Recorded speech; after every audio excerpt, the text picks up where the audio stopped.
Welcome back. When I was told I had cancer, the only thing more shocking for me was to find out about the possible side effects from the available treatments. Side effects like impotence, incontinence.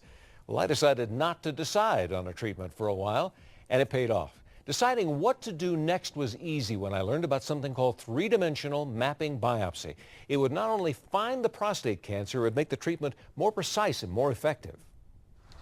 I can't look. That's the best part. I'm such a wuss. This is the University of Colorado Urologic Oncology Center, where I'm getting my blood checked for its PSA level, prostate-specific antigen, and an ultrasound that will help doctors determine if I'm ready to have a three-dimensional mapping biopsy. That's a step somewhere in between watchful waiting and aggressive prostate treatment or surgery. The doc said to make the procedure more effective with less recovery time, I needed to use the drug Avodart to reduce the size of my prostate. And it seems to be working. It's dropped the size of the prostate from 79 down to basically 47 grams, so that's a marked improvement. But not improved enough for me to get the 3D mapping biopsy just yet. I'm told it would go better for me if I let the Avodart work on the prostate size a little longer. I would stay on it and see where we are in about another 6 weeks on the volume, and then at that time I'm almost sure that we'll be able to do the biopsies and we won't need to do as many. I know what you're thinking. You're thinking, why would this guy go through all of this trouble when ultimately he may have to have the operation, the removal of the prostate anyway? The answer can be found in this modified version of a children's board game.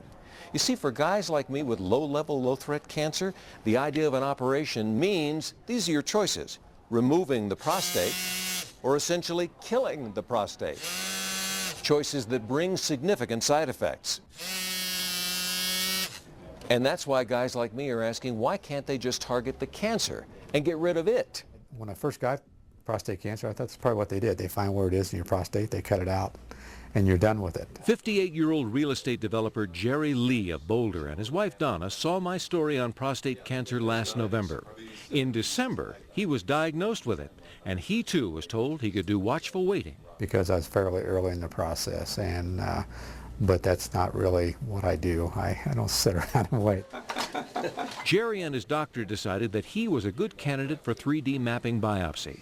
Not a brand new procedure, but much more accurate and effective than standard 12-needle biopsies. I think this procedure allows them to take 30 or so biopsies, and I'll have a much better picture. Okay. Which will allow us to pinpoint where is that cancer based on the results of the pathology. Dr. Al Barkawi demonstrates how the 3D mapping biopsy identifies the location and the amount of cancer, allowing doctors to go back in with targeted treatment, attacking the cancer and not the prostate.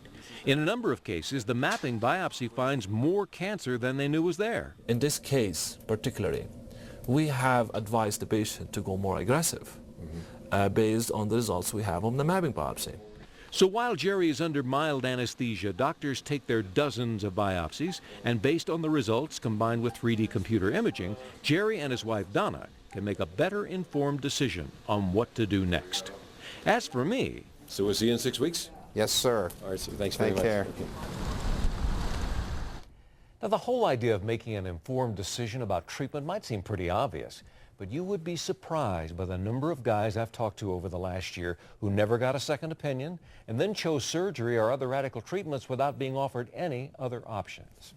Now, the series of experiences that followed my original diagnosis of prostate cancer finally brought me the answer I'd been looking for, the answer to the question, what will I choose to do?